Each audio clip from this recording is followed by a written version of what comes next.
Attorney General Jim Hood, thank you for joining us. We begin by asking you your opinion on public education in Mississippi.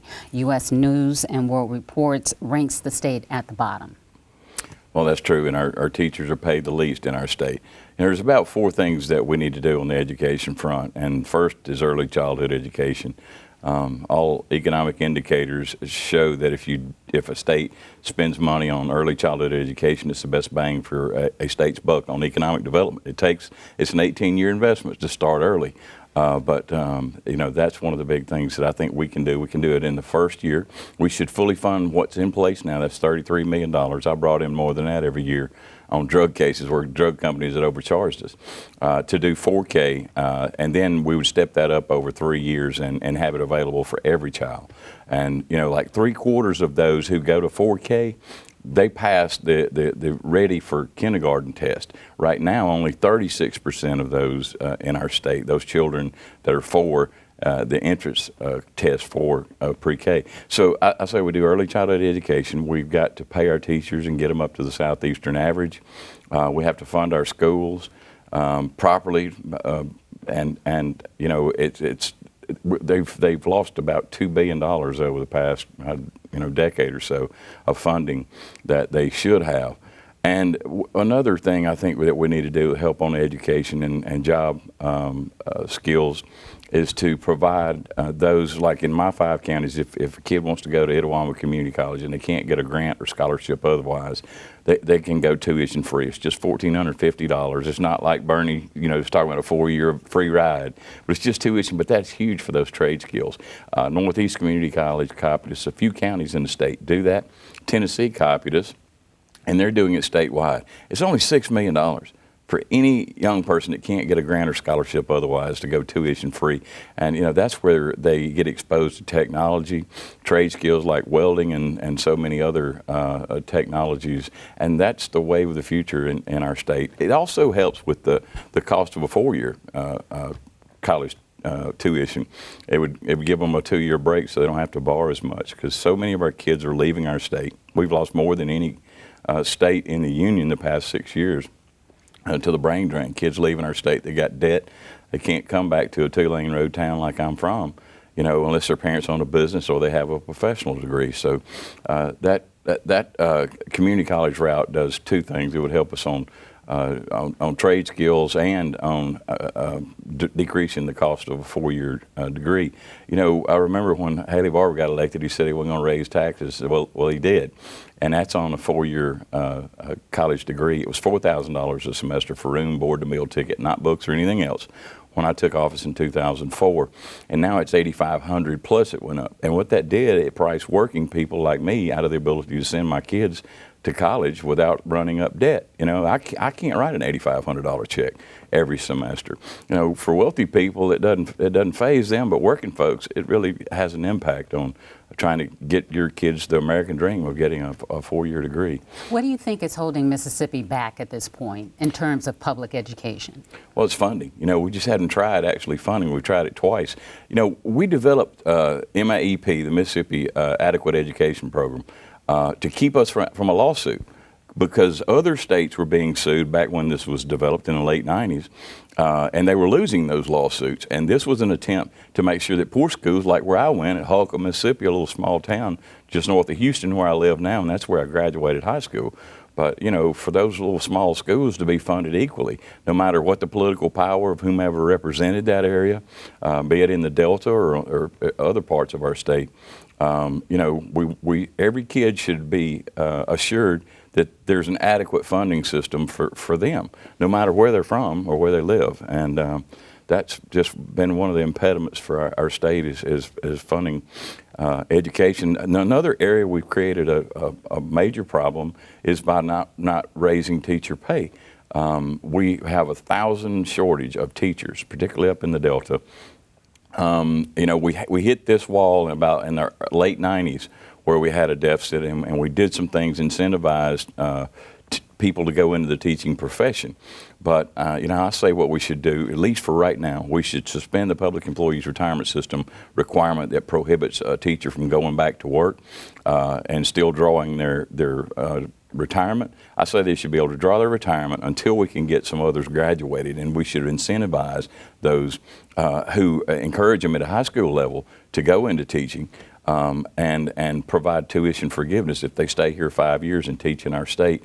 Then we can get our numbers back up and fill those gaps. But it's not just money that is aggravating teachers right now. It's just a bunch of legislators, leadership, Tate Reeves and that crew, get down there and beat their chest on the Capitol steps about test scores going up, in spite of the cuts that they have imposed and underfunded education. It's the teachers who did that. It's teachers that started 40 years ago. I remember in Tupelo they had a program to make sure every child by third grade could read.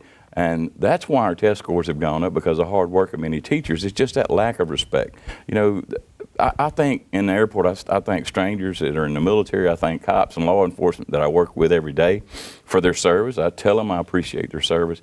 But teachers touch somebody or multiple people every day, and it'll last for 4 decades. I remember I was typing a paper recently, and I just remembered 45 years ago something that my typing teacher taught me, And we need to pay them and show them the appreciation that they deserve. And that's a part of your education plan. You have come out with some things that you think would help. You mentioned statewide pre-K. Mm-hmm. You want to fund teacher pay increases. What are a couple of other things you want to do? Well, I want to make sure we fund education and then do the community college track so that they can have free tuition going to those who want to go get in for trade skills. Overall, though, the hope in the future for Mississippi, especially for two-lane road towns like I'm from, no manufacturing outfit's going to site on a two-lane road town, anymore.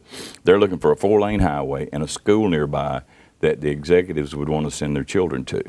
So two-lane road towns like I'm from, our hope is to seize upon the technology wave.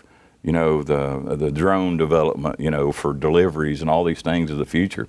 But part of that is broadband. We have to make broadband available out there for those little kids who may want to start. Some kid within 10 miles of here has got an idea of some app they can make $1 million off of. I wouldn't know how to use it. They gave it to me, but they don't have to have a huge manufacturing base for that. It doesn't require the infrastructure investment for a state. So we need to have incubators around the state to encourage those young people. It shows them how to get the capital to finance, some type of technology venture, and the wherewithal as to how to do it. That will help. They can cite, in rural communities without having to have the manufacturing size base. So, the broadband is a huge part of that. And on top of it all, though, a lot of kids are going home now. They might have a MacBook or a portable device that they can take that is their book now.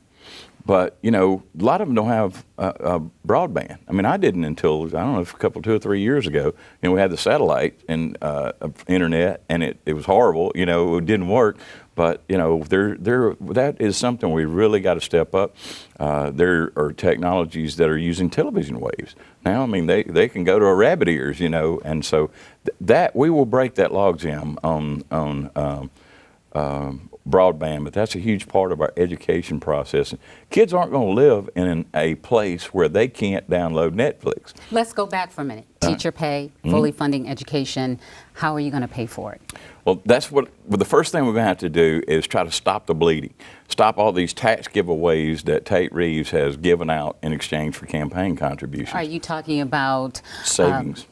In terms of revoking some of those tax cuts? I want to make sure that we look at see if there's a will in the legislature to offset some of those taxes. Some of them are phased in over 10 years. Maybe we stop it, the phase in. But they have given away literally $768 million a year. That's $750 million. Our general fund budget is $6 billion. So look at that. That's a huge. That's why we don't have money for roads and bridges. I don't remember in my lifetime this many roads and bridges issues back in the 60s and 70s. So do you anticipate a tax increase? Well, what I anticipate is first looking at the giveaways, the tax giveaways, and secondly, because they gave away our tax money. Take for example the franchise tax. It's phased in over 10 years. That's $278 million of the $418 million. That was the second tax cut. The first one was $350.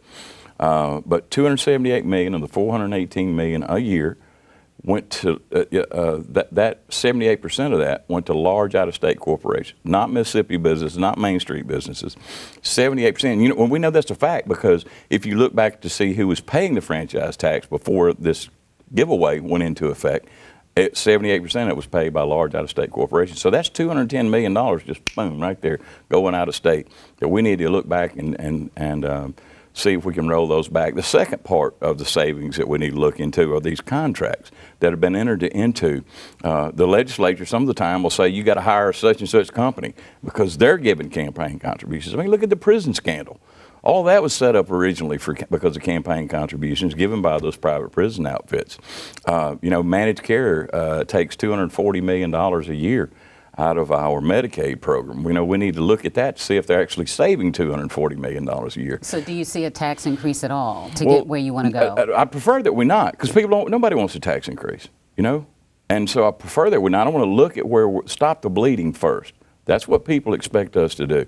Stop the waste. The legislature, they've given out $45 million worth of contracts on education groups that provide services to the Department of Education. The Department of Education has no say in it. It'll name the company. It's getting around our bidding laws. One of them was an outfit out of Memphis where we gave $3 million contract to put posters in the schools. And of course, they gave campaign contributions to those legislative leaders. So I say that we should go into all those contracts, see which ones that were entered into just for campaign contributions. Some may be legit, some may help us, but we've got to make sure we go in and do the savings first before there's any kind of consideration. And you know, it's going to be a conservative legislature.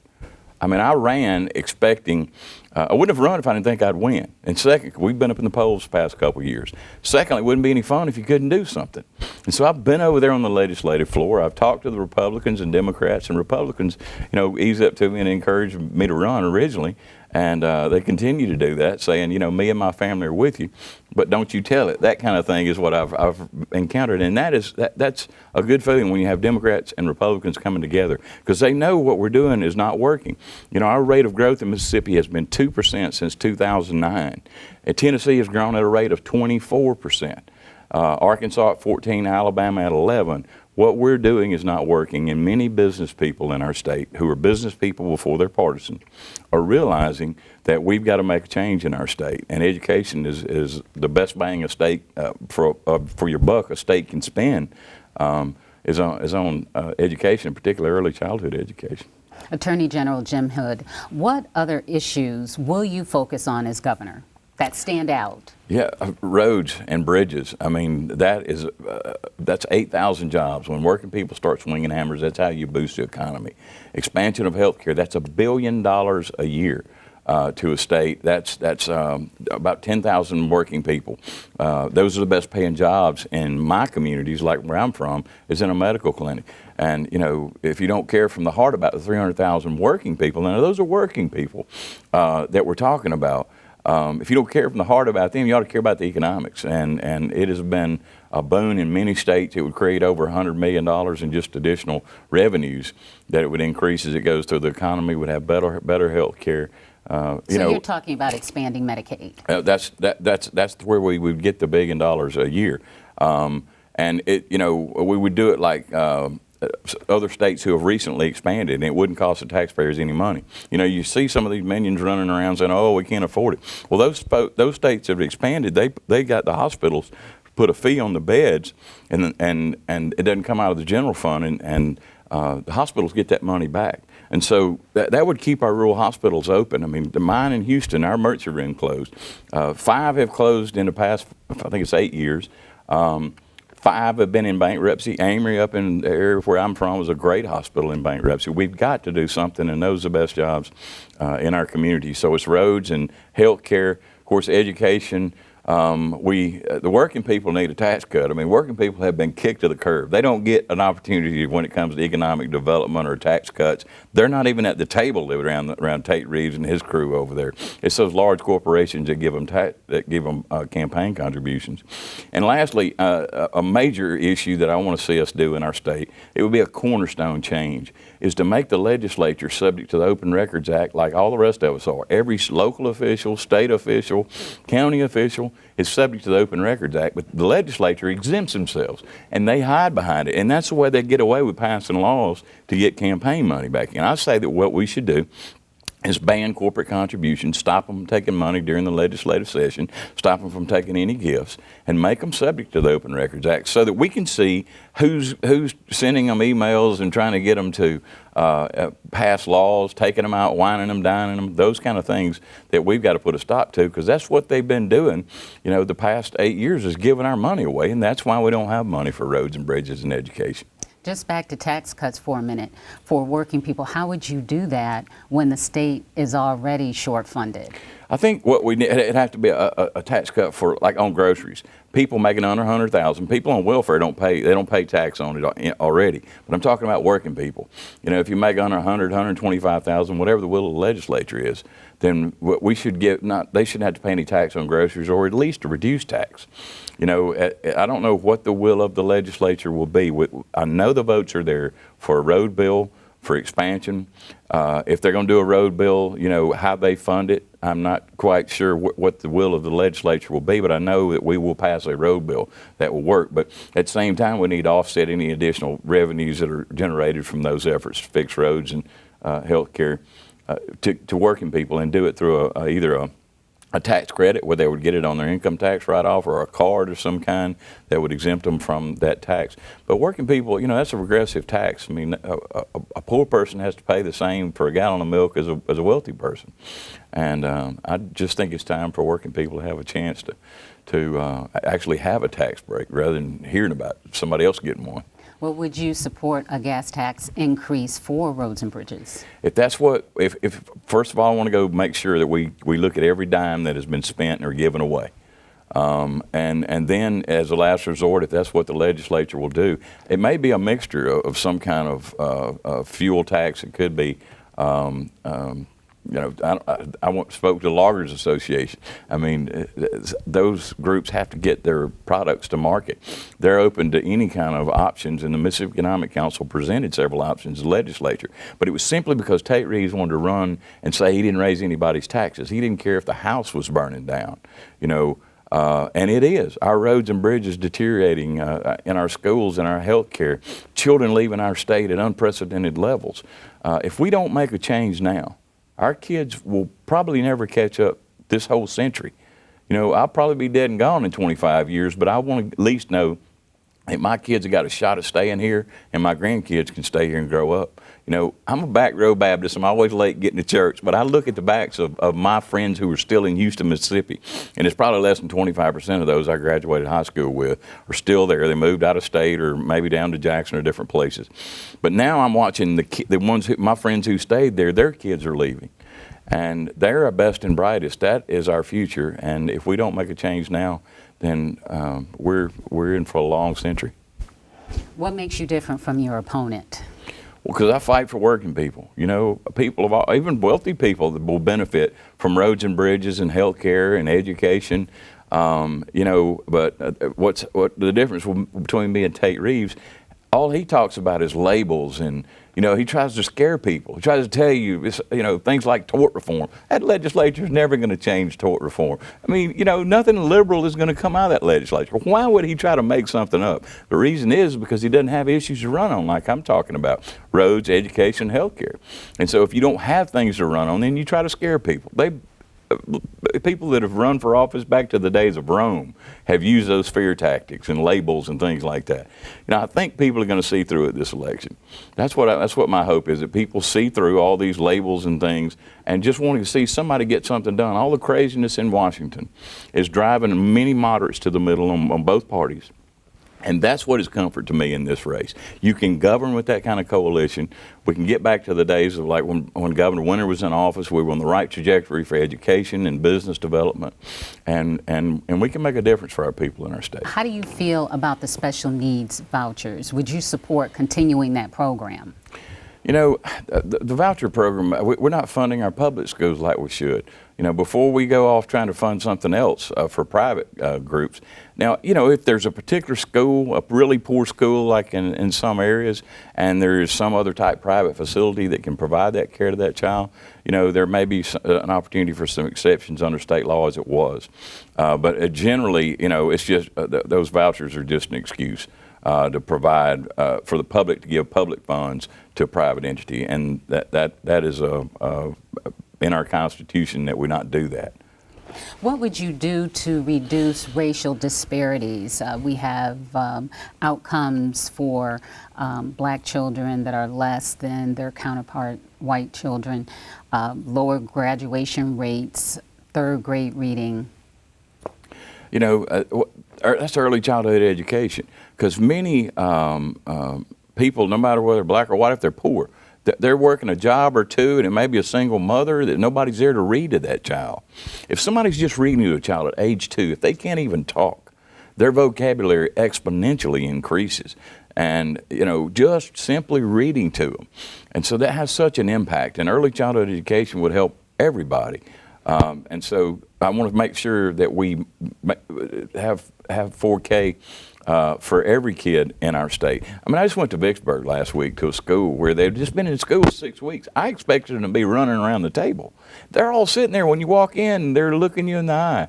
You know, they're already counting. They know their ABCs that quick. 6 weeks time. And so early childhood education would be the best bang for our buck. As governor, though, I want to make sure that any appointments to any boards or anything, that those appointments look like Mississippi, so that minorities, women are represented just like they have been in the Attorney General's office and when I was district attorney. I want to make sure that those appointments are in areas where, especially where working people are involved, you know. But I want, across the board, we need to have more representation in order to address those issues. Thank you for your time. Thank y'all for doing it. Mm-hmm.